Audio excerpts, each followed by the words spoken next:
we want to turn Mount Kenya red. Yeye anataka kuturn Mount Kenya green. That competition is good. Kwa hivyo sisi kusema tunatengeneza platform yetu ya Jubilee sio kusema ya kwamba tunatoka katika United. Fred Matiang'i officially dumps the United opposition. Welcome to Kenya Lens Media, where we bring you news updates as they break, and kindly, if you are new here, consider subscribing. Now, the Jubilee Party has announced plans to organize separate rallies nationwide to promote its candidates ahead of the 2027 general election, citing concerns that current united opposition rallies are largely favoring aspirants from the Democracy for Citizens Party. The announcement was made by Jubilee Deputy Leader Jeremiah Kioni on Wednesday, March 4th, and according to Kioni, Jubilee aspirants are not getting enough time to present their agendas to voters during joint opposition events. The decision marks a significant shift within the opposition alliance, and for months opposition leaders have been holding joint rallies across the country, and these gatherings were meant to build unity, and they were designed to mobilize support. They were also meant to project strength ahead of the 2027 polls. But now one of the coalition partners says the current arrangement is not working for all parties equally. Speaking to the press, Kioni explained that Jubilee aspirants need their own platform to introduce themselves to voters. He said that the existing rallies do not provide sufficient time for Jubilee candidates to outline their policies and also priorities. According to him, the structure of the joint rallies limits individual party messaging. The Jubilee Party, which once held power at the national level, is seeking to rebuild its grassroots presence, and with the 2027 election approaching, the party appears determined to ensure its candidates remain visible and competitive. Kioni pointed to the earlier agreement within the opposition coalition. He said parties had agreed there would be no zoning and no region would be reserved for a single party. Here is the tip. Sababu sisi wote tumekubaliana kwamba hakuna zoning, vyama vyote vitawania viti kila sehemu.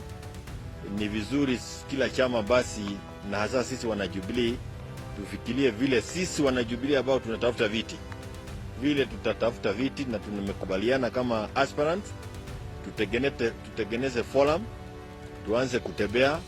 As we sell the united opposition, we also sell our candidature ili Wakenya waweze kujichagulia viongozi wale wanawafaa sehemu yao. According to the earlier agreement, every party could be free to field the candidates in any part of the country. That agreement, he argued, makes it necessary for each party to create its own campaign space. Without zoning, competition among coalition partners becomes inevitable, and without adequate time to speak at joint rallies, Jubilee fears its aspirants could fail behind.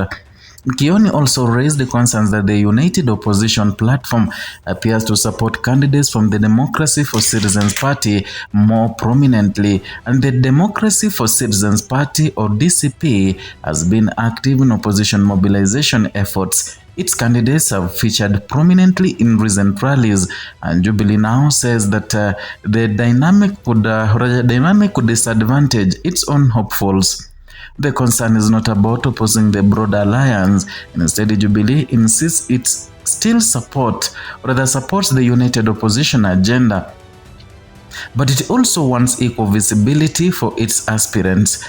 The deputy leader further claimed that he was denied an opportunity to address a rally in Ndaragwa constituency. Ndaragwa is an area he represented for 10 years in a national assembly. Watch this.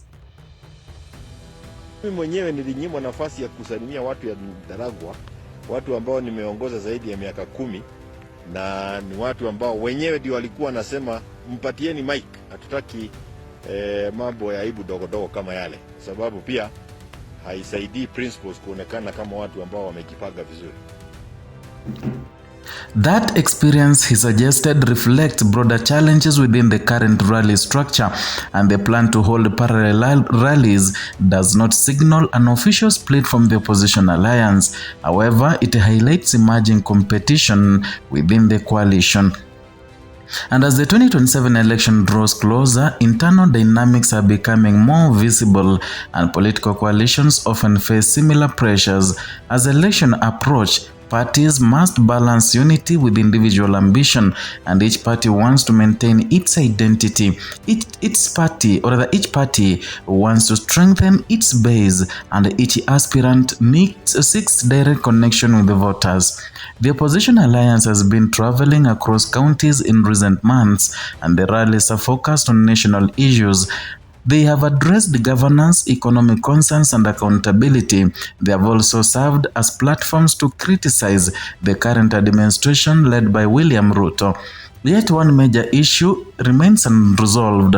The opposition has not announced a single presidential candidate for the 2027. Several principals within the alliance are seen as potential contenders, but no formal endorsement has been made yet. That absence adds to the complexity of the joint campaigning, and without a confirmed flag bearer, parties within the alliance continue to build their own support networks. The Jubilee Party's announcement, therefore, comes as a sensitive moment, and campaign preparations are intensifying as grassroots mobilization also beginning vehemently. And the parties are keenly aware that early visibility often shapes long-term momentum. By holding separate rallies, Jubilee aims to give its aspirants room to articulate their agendas clearly. The party says it wants voters to understand what each candidate stands for. It also wants to ensure that its members are not overshadowed by other coalition partners. At the same time, the broad opposition alliance must manage perceptions of unity. Public displays of division would weaken collective bargaining power. They could also create confusion among supporters. And for now, Jubilee maintains that its parallel rallies will complement, not replace, the united opposition events. The party says it will continue to support the larger coalition effort while also building its own structures. The development signals early positioning within the opposition camp, and as 2027 approaches, internal negotiations are likely to intensify. City sharing arrangements, campaign coordination, and messaging strategies will all require careful handling. Political observers note that coalition politics often demand compromise, but they also recognize that competition within alliances is common, especially where zoning agreements are absent. And in this case, the earlier decision to avoid zoning was meant to promote fairness, and it allowed every party to compete freely across the country. Yet the same freedom now creates pressures for equal exposure. And for Jubilee aspirants, visibility is critical. Campaigning is not only about party branding, it's also about personal connection. Voters want to see candidates and they want to hear them speak. They want to understand their plans, and joint rallies can energize crowds, but they can also limit speaking time. They can also prioritize certain leaders, and they can unintentionally sideline others. And by organizing separate rallies, Jubilee hopes to address that gap. The move now may also influence how other parties within the alliance approach their campaign strategies, and if parallel events become common, the opposition landscape could shift from unified roadshows to a more decentralized model. That in turn could reshape how voters experience opposition messaging, and for now the focus remains on preparation, and the 2027 general election is still some distance away, but political groundwork has clearly begun. The Jubilee Party is making it clear that it intends to be visible, vocal, and competitive, and the united opposition must now balance collective strength with internal fairness, and the country watches as early maneuvers takes shape. As the road to 2027 begins to unfold, unity remains the opposition message, but strategy may determine its strength. That is all for today from Kenyan Media, and kindly if you're new here, consider subscribing.